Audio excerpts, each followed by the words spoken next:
Hi Hi everyone. everyone, my name is Hoy, My name is Christina.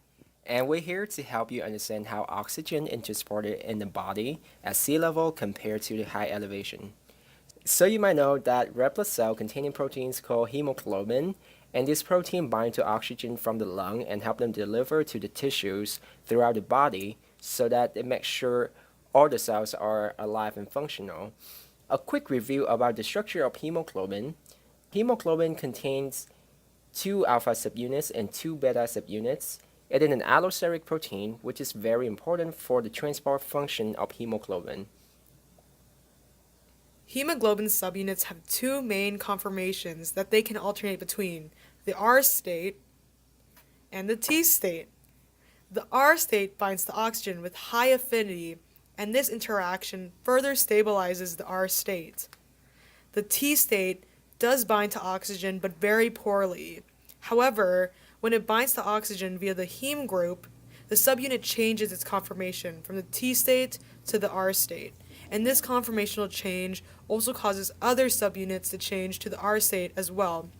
As a result, this increases the general affinity of hemoglobin to oxygen and allows other subunits to bind to oxygen. Oxygen binding to hemoglobin is regulated by 2,3-bisphosphorylglycerate, or BPG, that is found at high concentration in the red blood cells. BPG bind in the central cavity between the beta subunits and the T state of the hemoglobin that is lined with positively charged amino acid residues, and those interact with the negatively charged amino acid on BPG. This interaction stabilizes the T state by creating cell bridges, shifting the equilibrium toward the T state. This facilitates the release of oxygen from hemoglobin.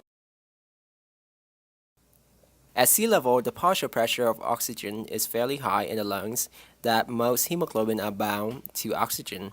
When these hemoglobin travel to the tissues, the amount of oxygen released in the tissues is about 40% of the maximum, due to the lower partial pressure of oxygen and the binding of BPG inducing the release of oxygen to the tissues. At high altitudes, there is a lower partial pressure of oxygen in the atmosphere. At a lower partial pressure of oxygen, the delivery of oxygen from the lungs to the tissues declines to about 30% of the maximum oxygen.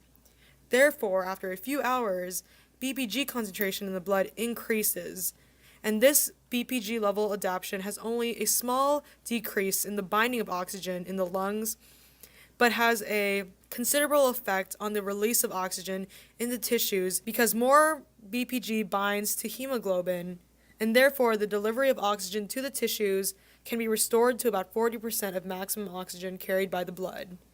And this situation is reversed when a person returns to sea level.